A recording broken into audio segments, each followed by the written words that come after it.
Henry Moor is beyond all doubt the most eminent living sculptor in the entire world. It's an extraordinary thing to say of anyone, but there's no doubt whatsoever about the singular position he occupies. He's been working a long time. He became 85 years of age in July 1983, and huge comprehensive exhibitions of his life's work have been held in Florence, London, Paris, New York. In the grounds around his home in Hertfordshire, there are 9 studios and a whole staff cataloguing, preparing archives, looking after visiting experts and groups, setting up exhibitions. There were 34 Henry Moor exhibitions somewhere in the world last year. Tel Aviv, South Korea, Mexico City, Los Angeles, Caracas, 34 all told. There'll be over 40 this year. Henry Moor, meanwhile, remains himself in the middle of all this, a man who lives for and by his work.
I think all artists have favourite subject matter. I mean, not every painter is a portraitist. Some prefer landscape and become like Turner, landscape artists. Other painters will be still life, yes, the arrangement and so on. And you'll find that all artists have favourite subject. I think it became the important object to study and to understand was when I was full-time at art school, when I got my scholarship. But before then I'd drawn people and so on in subject matter, but not the nude. But when it came to studying as a sculpture student, 3 and 4 days every week was spent looking at the human figure, modelling it, basing one's drawings upon it, and there it is. And I'm very pleased it's like that, because I think that all our architecture and all our is built on the fact that we're between 5 and 6 feet high, that we stand upright, that we're on 2 legs and not 4, all these things. And so we must study ourselves. I think there are 3 main whatever you like to, subjects, yes, that I use continuously. The reclining figure is, I think, as you say, the most generally comes to mind and used. It is, and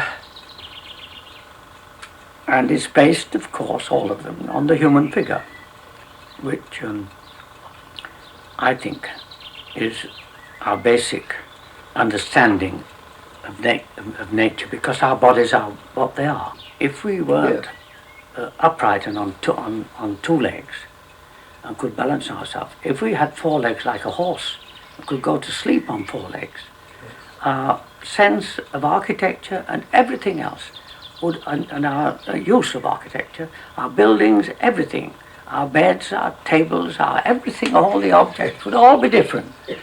So it's because, and therefore, the human figure controls what the world to us, and what man's making for his own use is based on what we are built like, yes. What we are. And therefore, for me, and I think it should be for architects, the human figure is what controls the use of so that human beings can relate themselves.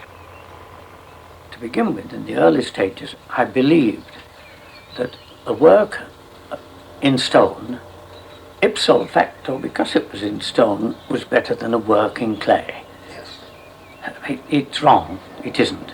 It's the vision of the person that makes it that comes through. And if that vision is a unique one, adding something to the whole history of that's the important thing.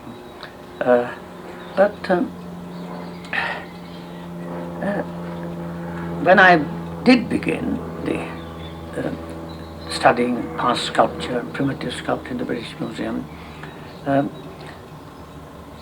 most of the early sculpture is carved sculpture, produced from a piece of wood or a stone or so on. And I believe then that direct carving, which came into fashion with a few sculptors, world sculptors, like Epstein, Brancusi, Giacometti, and a few, yes, all believed that something made direct in the material was what gave sculpture its kind of integrity. Yes. And so to begin with, I thought that something in stone or wood Should be carved. That a carved object was better sculpture than a model one. I don't believe that anymore. No. I think what makes a sculpture great is the mind behind it, and the outlook and the vision, not the material. But of course, a person must have a realistic understanding of materials. Otherwise, he might be spending a lot of time trying to do something in one material, which would be easily done and save. He could make his life spent solving a problem that needn't be there. Yes, because you have done a lot of carving since. Yeah. Yes. But now I don't mind whether the material, whether it is modelled intending to be made permanent in bronze, or whether it's carved or so on. I think the material should be understood, of course, because it would be stupid. It would be stupid to try and make a table, for instance, out of stone with the thin legs that it has. Yes. It would be, because it wouldn't last more than a week or two, and then it would break. Yeah, we've all got common sense, or should have it. You see, the Greeks, the early Greeks, and the later Greeks, when they made a standing figure in stone, they knew that it was likely, as they carved it, to break at the ankles if it was absolutely realistic. So they put a tree trunk up the back of the ankle to make it and so on. But this was a kind of false solving device. A device. And now, because a reclining figure and also a seated figure doesn't pose that problem of the thin ankles supporting everything, because with a seated figure, the chair can do what the figure is seated on can do it. With a reclining figure, there's the elbow, there's the hip, there's the foot, all resting on the end. So it was a practical solution to the problem. When in the early stages of my liking stone carving and thinking it produced better sculpture than modelling, was a bit of puritanical kind of, that if something's difficult, Yes. and something gives you a physical tires you and all this, is morally better for you than something that's easy. This was a kind of, that I was I didn't want to solve the problem of stone carving by tricks such as the tree trunk and so on. Therefore, I'm saying that reclining figures, because they're supported on three parts, usually the hips, the feet, and the elbow or the back. So you don't need to have these other props included. But then the holes came because the line of least resistance in stone carving out of a solid material is to not go very far, because it's more work, it's more difficult. But it becomes an achievement when you have got two sides and you've got to hold connecting the back to the front. It then becomes three-dimensional automatically, because there are two sides, and the whole connects the two sides. This was getting more three-dimensional reality into the carving than the ones that were so solid that they have a back and a front, but not a connection.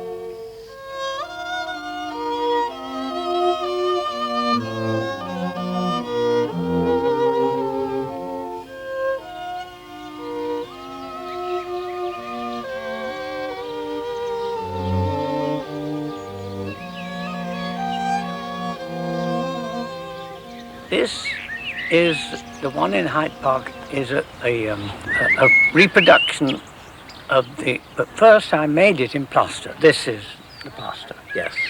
Then from that, I sent that plaster out to my carving studio in Forte dei Marmi in Italy, where I get all my marble. Yeah.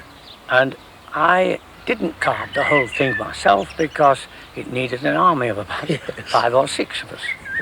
Yeah. But they made a marble copy, which is what happens with all the sculptors. I mean, Rodin and so on. Yes. I mean, the big marble ones, he has help. Yes. He has, and we had help over this. And so there is that marble version came from Italy.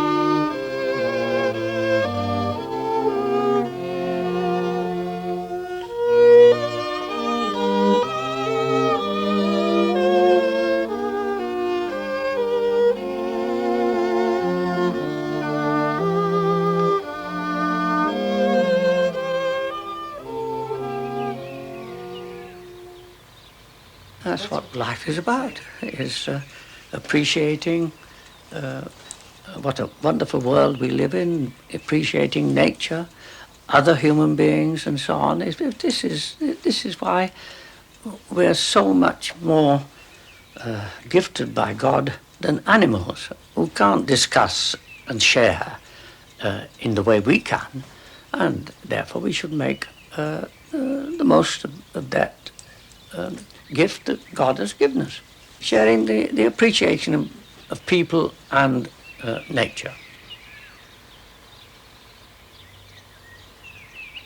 If we could have any other parts like Scotland, but you can't, a landscape like that is God's gift to sculpture for me. It's unique, it's marvellous.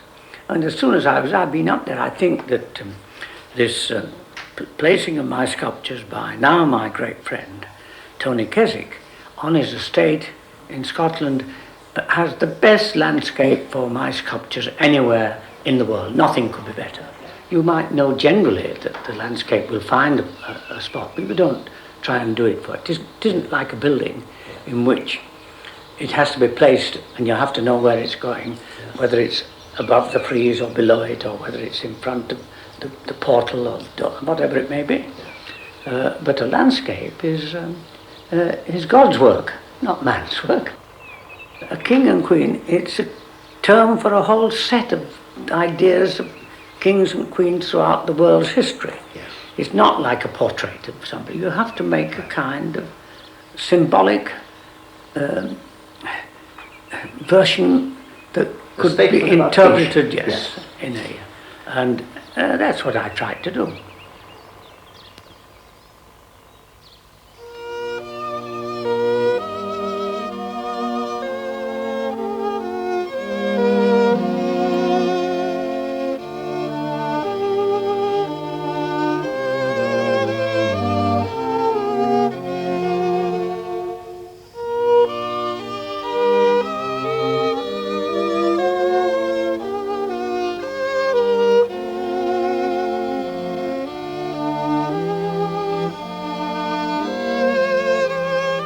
Pre-Columbian sculpture is one of the biggest excitements and influences in my sculptural development. The first time I saw, I think it was a photograph of the Czech Moor, which is in one of the, I think, Mexico City museum. But the Czech Moor is continuing theme and subject. It's their religious symbol, as it were. When I went to Mexico and saw that there were in almost every museum in Mexico has, and they're from very small images. It's like an image that they use. It came with me finding it and first seeing it, came at a period in my career when I thought that stone carving, that sculpture in stone, was just because it was in stone, was better than sculpture in bronze or terracotta or so on, because I was I believed very much in direct carving.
Drawing isn't only, in my opinion, useful to express an idea. It is a useful method of making you look more intensely to understand the world and nature. Yes. So one draws from objects as well as inventing. The sheep sketchbook, the drawings of sheep, came about because some alteration was being made to my studio, one of the studios down below, and during that period I couldn't I couldn't go on with the sculpture that I was doing.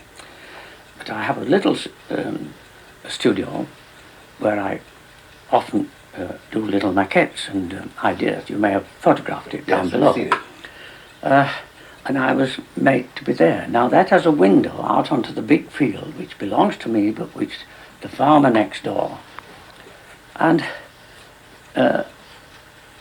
because I was being stopped from going on with the sculpture through them having to work in the studio, the builders, I began drawing the sheep. And to begin with, I thought they were just like a ball of wool, as it were, with a head and 4 legs. And it seemed as though there was no shape. But began to get interested, and fortunately the shearing period came, and instead of them beginning to be balls of wool on 4 legs, their bodies were shaped, and I spent, I don't know how long, 2 to 3 months just drawing sheep.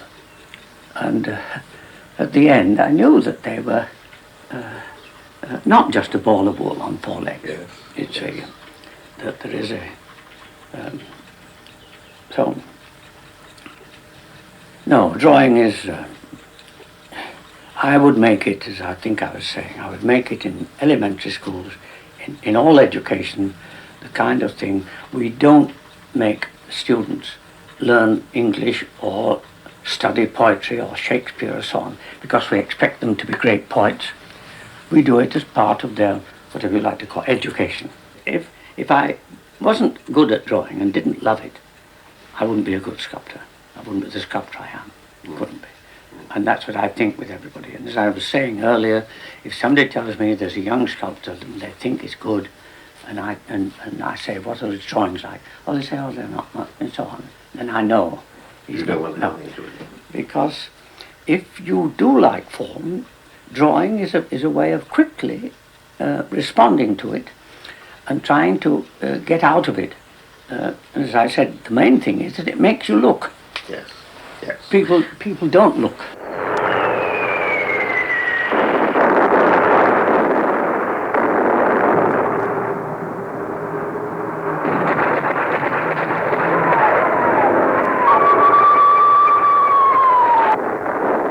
In the First World War, I don't know how it came about, but there were a few very talented young artists. It's the 1914 war, and someone in the educational world, or whatever it may have been, thought that it was a pity that people like Augustus John or so on should be sent off to the front just to fire a rifle that they weren't good at, Yes. instead of their talent being. And they formed what was called the War Artists Association, whatever it was called. And Kenneth Clark revived the idea of it when the Second World War came. Now, in the First World War, I was what? I did go to the front at 18. But not as an artist, as a Oh, soldier. no, just as a... Now, in the Second World War, I was over enlistment age. Yes. And I just went on working. But they did renew the War Artists idea, and Kenneth Clark was made the chairman of it, and he said, offered me to be employed by the War Artists. And in the first part of the war, the so-called phony war part, I said, I've seen soldiers in khaki before, I've seen tanks around, I've seen, what is there? It's nothing New. And so I knew I was over age and couldn't be called up, so I went on doing my sculpture. But when in London, Irina and I had a studio in Hampstead, and we used to go in sometimes, but we had a little two-seater, and we'd drive in from Hampstead into Piccadilly and go to the Café Royal, have a meal or whatever it may be, or meet with friends. And we did this one night, and this was then becoming the period when Hitler had realized, I think, that his only chance was to bomb London so badly that we would give in. And that's when the real bombardment of London began. And we knew it was going on, but in Hampstead it wasn't... Didn't feel it so much. It wasn't so You could evident. see it. Yeah. You could see it Oh burning yes, down you could below, see it, yeah. And we were in London one evening, but we'd gone by bus from Hampstead to Piccadilly. I think we went to the Café Royal for a meal, for dinner. And we had to come back by underground. And this was the period that the people in the East End, the majority of people have been told by the government, as it were, to buy an Anderson shelter, put it in your garden and so on. Well, the East Enders in that part of London, they hadn't the money to buy it. They didn't have a garden either to put it in. Yeah. Yeah. So, but they, in perfectly common sense intelligence, took to the underground as being safer down below than one. And coming back this evening, we had to travel by underground. And this was the first time I'd seen the tubes being used. And there, women were undressing their babies on the platform. The trains were still running and so on. And it was like a family life on the platforms in the underground. And I was fascinated by it. And that led me to agree then, because when I got home the next morning, or woke up the next day, I began to try and draw what I'd been seeing. And that led, and K. Clark saw some of these drawings. He said, "Now, Henry, surely you'll agree to be a war artist." I said, "Yes, now there's something that I'm moved by." And that's how I began.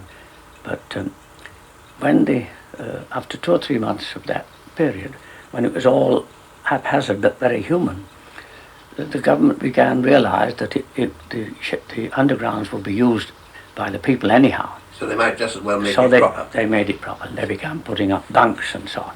Now then, when it became organized, I lost interest. Yeah.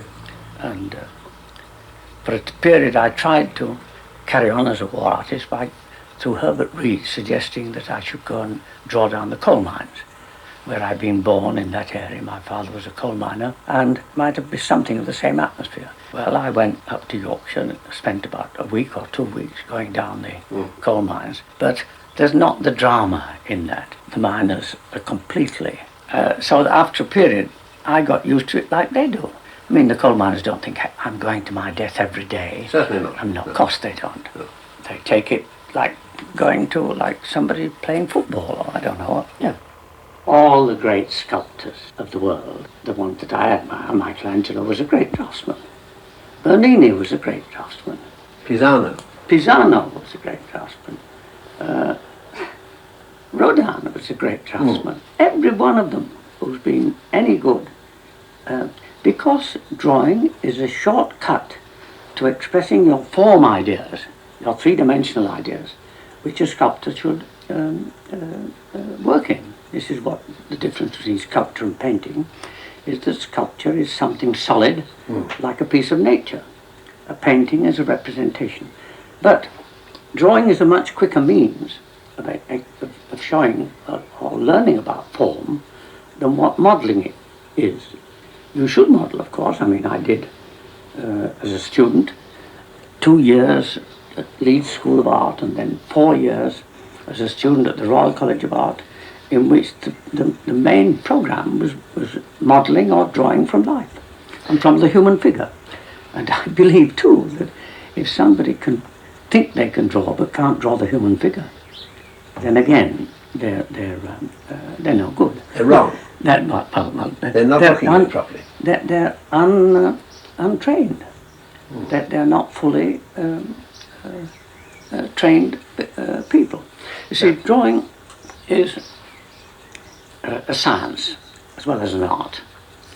You have to understand how, on a flat surface, you represent three-dimensional form or nature. Now, there are two methods of doing that, or two factors in it. One is perspective, the fact that a thing that's nearer to you looks bigger than something that's further away. Yes. I could cover the whole of your body up by putting my hand as near as that. There it only covers up just your shirt. So on. It's that's all the nearer. Therefore, size and comparative sizes is one, that's perspective. Perspective is merely that something nearer to you looks bigger than if it's further away. It covers more of your vision.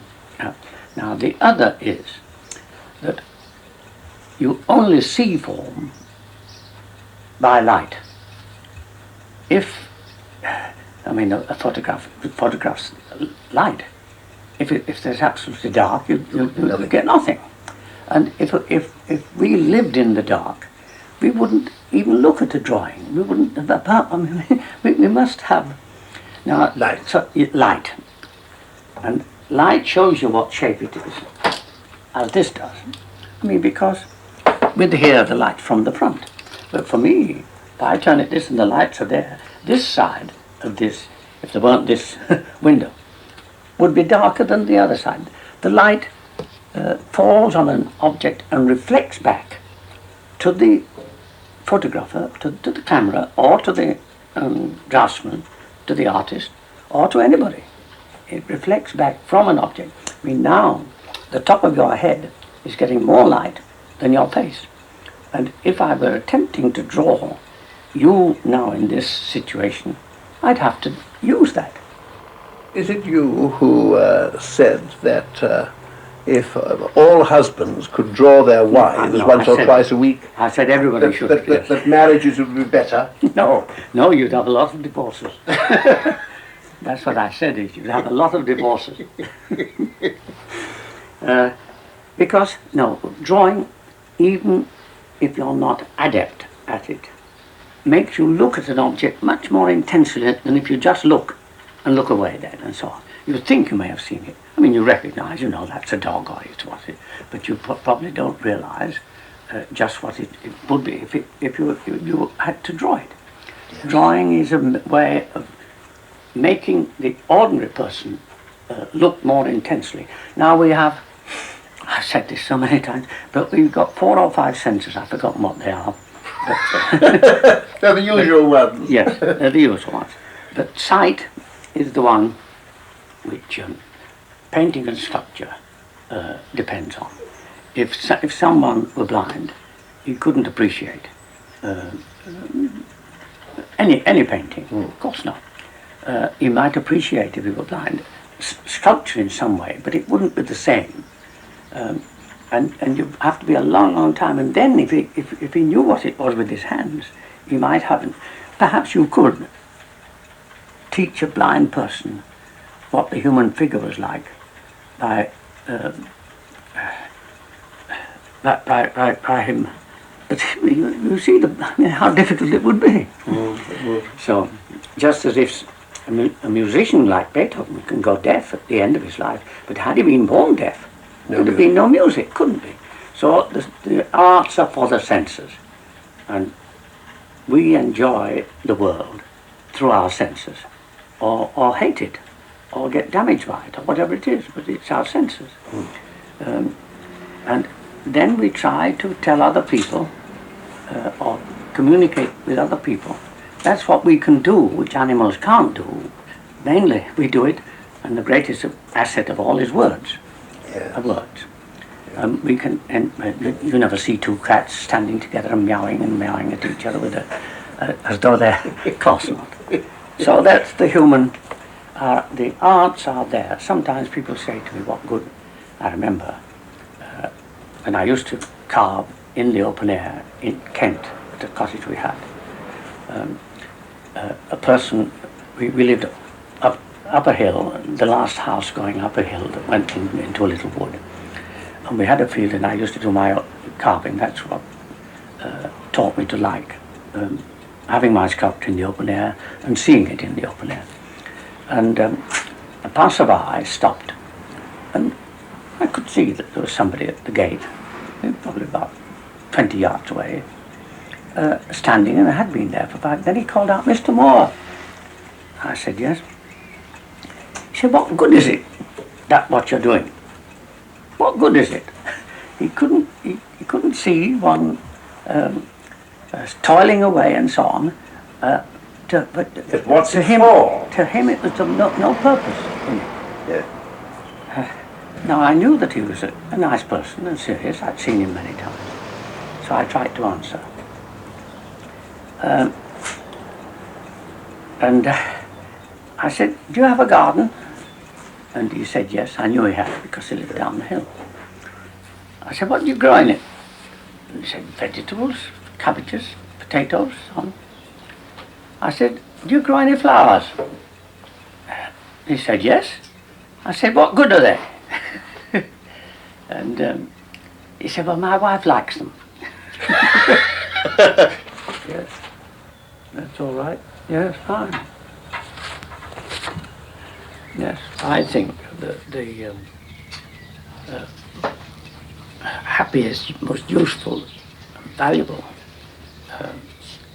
gift that a person can have of all the different gifts possible. I mean, somebody having a gift for music, somebody for painting, somebody for sculpture, somebody for dancing, somebody, all based on the different senses that we've got. But the greatest gift that we can have is a gift for words. I think that words, people with a gift for words have had the biggest influence of all, like Christ, like Shakespeare, like whoever to me, this gift for words is the one quality that we have that animals don't have. Animals do have a smell. Dogs better sense of smell than we got, but does that make them better in all other ways? A hearing sense form. Birds may have and can learn that, but the one thing we've got that allows us to exchange ideas and help each other are words. And in that sense, I admire literature and the gift for words in a person more than I do somebody who dances well, somebody who even does sculpture well. For me, the words, books, lecturing, sermon, I mean, who had the greatest influence in the world? Statements from a great sculptor. No. I mean, who had the greatest influence in the world? Christ. Why? Because he had a gift for words. And he could touch people, move them, and get inside them, and even into their understanding of He had a things. gift for life as well. Oh, yes, but that's the same. Words is it is. It is. If somebody, a runner, breaking the world record has a gift for life, but he is not, in my opinion, anywhere near, although I have the greatest gift for running in the world, doesn't make him, in my opinion, have the influence that a poet or a novelist.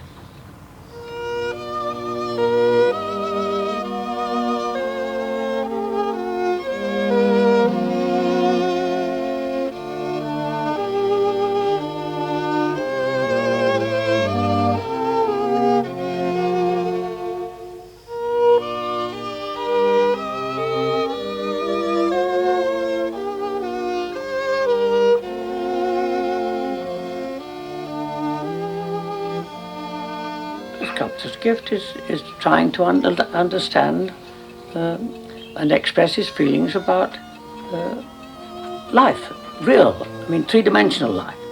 Not, I don't mean just running and being, no, it's the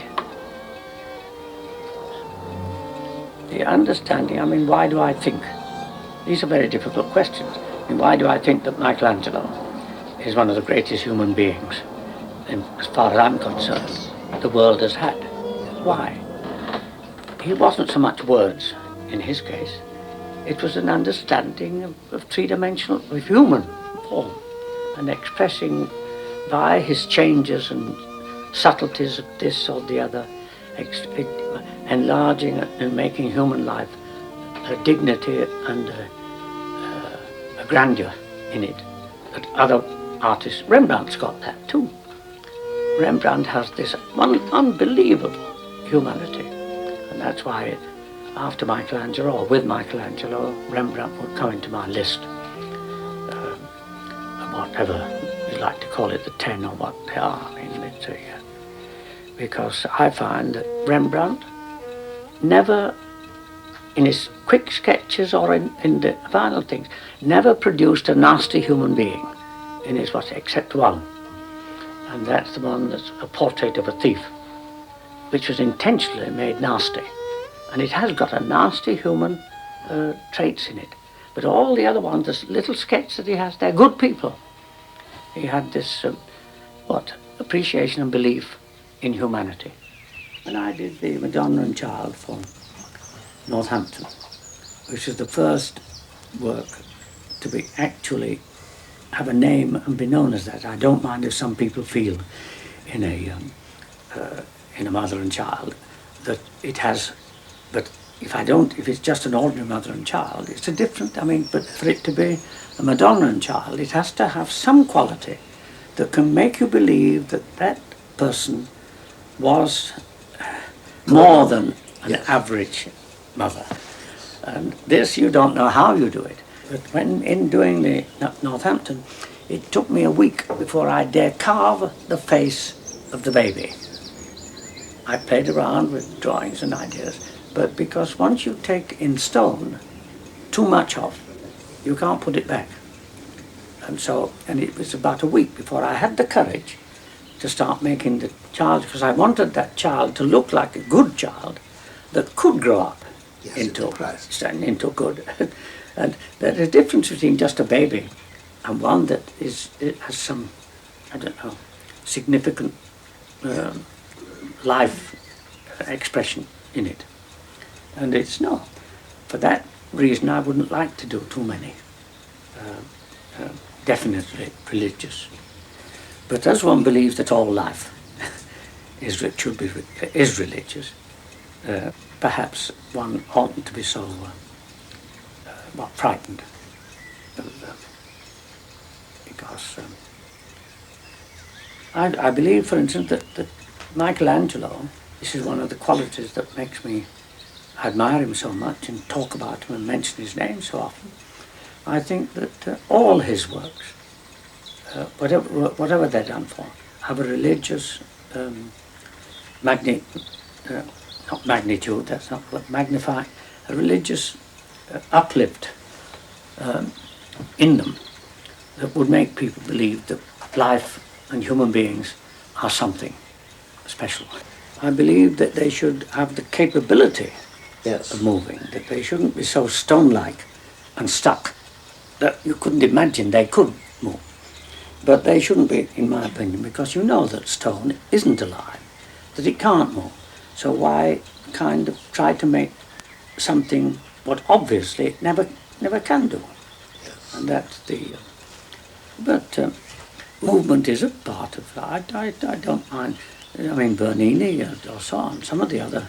Rodin often tried to make movement. And I don't dislike him for that or say that he's... But it's not one of my objectives to make what you know can't move look as though it could.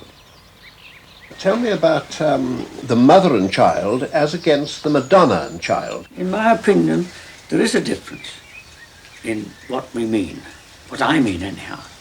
The Madonna and child has to have a quality which lifts it out of...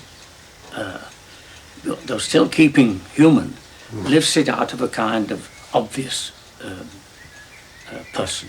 You've got to believe that if there were a real person with features or figures or those attitudes, that they would be good, rather than jolly or whatever other, amusing or whatever. They will be good people that believe that life was important and with a... That is, that's what I believe that religion is making life, or believing that life is more than what superficially it seems.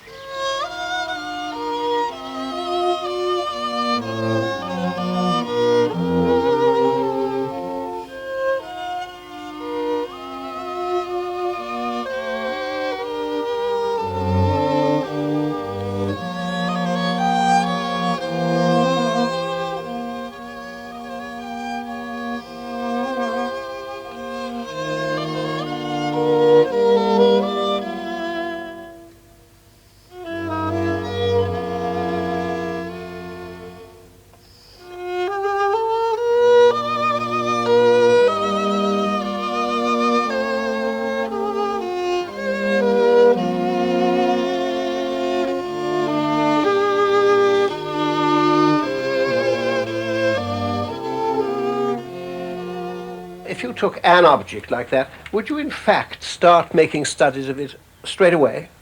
No, not immediately. I mean, if somebody... now I get friends to... if they find things that think I would be interested in, they bring them to me. Yes. I didn't find this. It was found, though, in the grounds. And one of my, whoever it may be, helpers, brought it to me.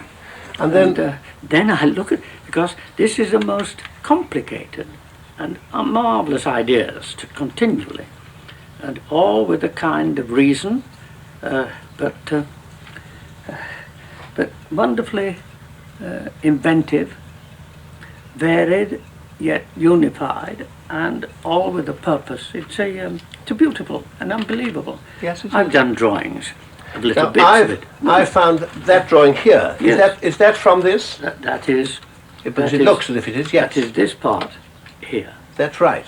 taken. Now that's a from sort of there, simplified study of yes, it. yes, and leaving out the part that. Now that is a more that's a more pictorial. That's more like like I that's did. it as well, isn't it? Yes, that is. Oh yes, that's this drawn a little bit bigger. That's all. And that. This little tiny dead. Oh, this is bird. lovely. This was found, and it's so gentle, so pathetic, so tender. A little sparrow. So it's a dead sparrow, yes. And it has all the, what, pathetic tenderness of, and I couldn't help it. But So you've got because what drawing does, Yes, you have those little drawings. yes, there. well there it is. That's this.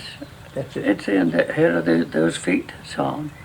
What drawing does, it makes you register what you're drawing Yes. more clearly than if you just look. Yes. It's like writing about something. You have to, but it is beautiful, and it's so gentle and tender.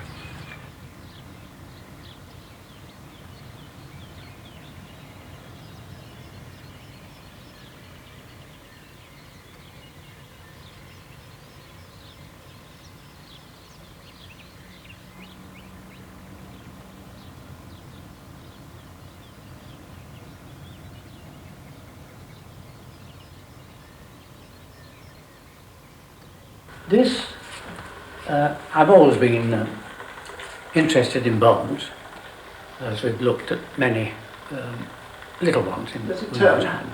Yes. And at one period I did a set of drawings of bones, and Julian Huxley has been a friend of mine for years and years. And when he saw me, I think I drew something like that, a vertebrae of some animal.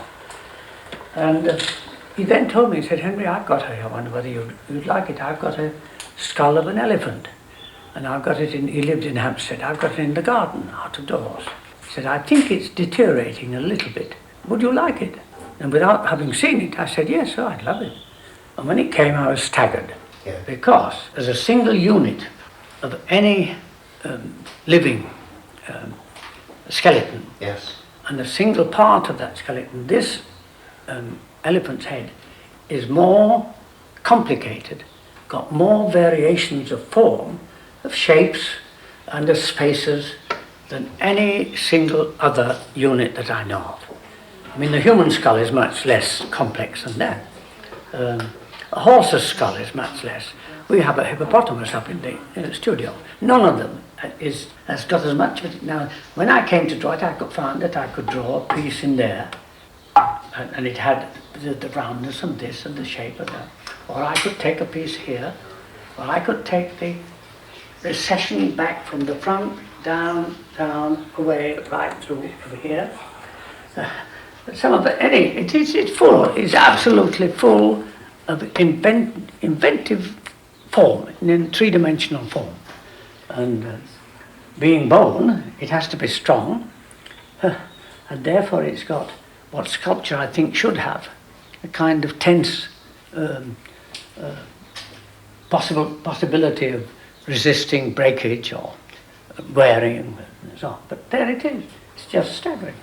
I did 30 or 40 etchings, all different, with different views, taking sometimes a part like that on its own, taking another time a part like this, another time taking the further, a little change there, of this form, only there. It's wonderful. When I look at it now, I could go on and find another 40 or 50 different parts that I haven't isolated or drawn.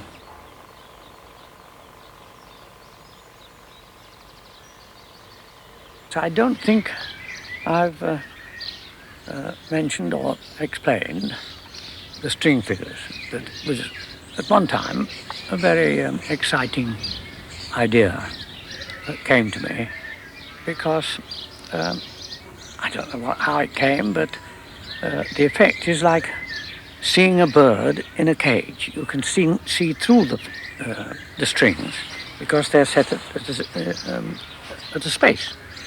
And this allowed one to show what form was inside an idea, which you couldn't have done except in that kind of way. And so there was a period of 4, 5, I mean, it might have been 10 years in which I did string figures with this idea of making sculpture three-dimensional, obviously three-dimensional.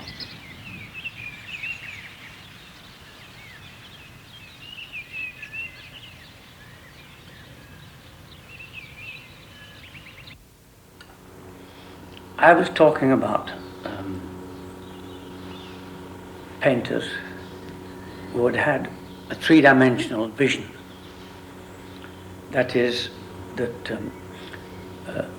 some painters are more aware of space and solidity and three dimensions than others, who may only be attracted by colour and by kind of gradations of colour.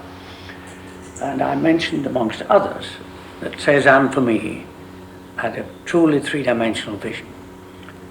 And I think someone said, what do you mean by that? I said, well, it's really my wife who bought it. It wasn't. Oh, his wife was it? Yes. I said, my wife was recently, with my approval and desire to do it, and bought a small Cézanne painting.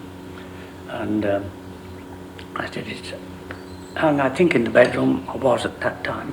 And I said, it only looks like a sketch. It's not one of the highly finished paintings. But for me, Cézanne knew what he wanted to express three-dimensionally, and the figures are in space. Not photographically, not like an illusion.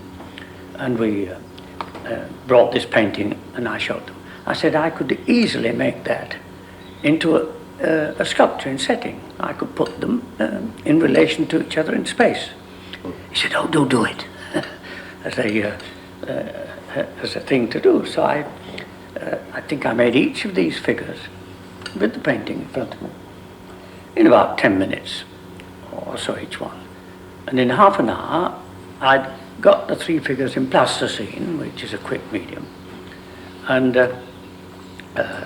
arranged them in the order there, and then turned it round and said, look, you see, Cézanne could have thought of this the other way round, or this way, like I've done. Well, that's the reason for this, and since then I've drawn it, and anyhow, it was me trying to prove that I've read that painting three-dimensionally. And what's more, that you read it properly. Yeah. Well, I hope. And once I'd made the figures and put them in their relationship to prove that, to me, they were existing in space, yes, in reality, I then made drawings. First, that drawing, I think, which is the figures as Cézanne had them. Yes. Cézanne had them. Then, from that, I turned them and thought of the other way round, which we can turn this to, and that there. Now, can we turn that? We can. So we can. Yes, we can. There you are. Now, get it, the two to come the right. I'm going to do so. Yes, that's it. There you are. In which the middle figure. That's right. There she is. Yes. That's it. That's right. Yes, that's correct. Now then, we had one in which the standing figure was in that position. No, first I made, I think, a drawing of the standing figure from my bronze. That's that one. From the little. There she bottle. is. Yes, there she is. Right. And then I think we went. That's the view that Cézanne did not see. No, but the view that you I can saw. get That's from right. his painting Exactly. to prove that he was seeing That's right. three-dimensional. That's right. Then I think came one like that, in which that figure, which is To the side. There she is. there. Is that it? That's from right. there? Yes, it is. And here's just to prove again, in which we have this figure at the back, I think. There. That comes in the middle. Is that it? Yes, that is it. Yes, that is it. That is it. Which is the... But that's not the... That's right. That's the other way around. It was that was the original work. Yes, yes, yes. As far as the picture was concerned. There we are. Well, that is... I did that for my own... Yes, I did that for my... There can be few people who understand that picture as well as you do. Well, I love it. And how can you love it? Yeah. And I've looked at it, I don't know, thousands of times. So, because he's one of the greats, of course. And there are several painters, great painters. And sculptors don't always know three dimensions as well as the good painters. Because sometimes sculptors, or if you're told of somebody as being a good sculptor, but he can't draw, you can dismiss him. All right. Drawing is understanding space, and Cézanne could understand it. When you see drawing to Cézanne, a Mont Saint-Victoire, which he drew from his garden, you know it's 2 miles away. Yes. From his eyes. Yes, and there we are. This was an enjoyable experiment that I did to prove that Cézanne, to me, was three-dimensional. Surrealism meant a lot to me, of course, because it was one of the most inventive and new approaches to both art and literature, everything. It was a kind of opening out and a release, and I welcomed it, of course, and I was looked upon once or twice as though I was wholly, I was influenced, of course. Of course, the subconscious, and it has a lot to do with our lives and with this attempt to understand our makeup, our development, our human is very important and should come into painting and sculpture and poetry and fiction and all of course it should. Surrealism gave a freedom to artists to experiment and invent. Yes, I've lived, thank goodness, in a period when there have been some very, very important artists.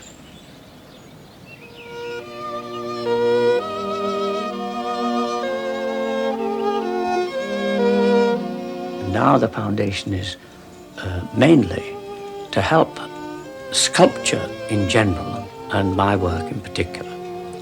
And it's been going now 3 or 4 years, and we have given I don't know how many, probably 40 or 50 scholarships of a few thousand a year to young sculptors beginning. It's given to Leeds, I forget how much, but nearly 1 million, something like that, to help it.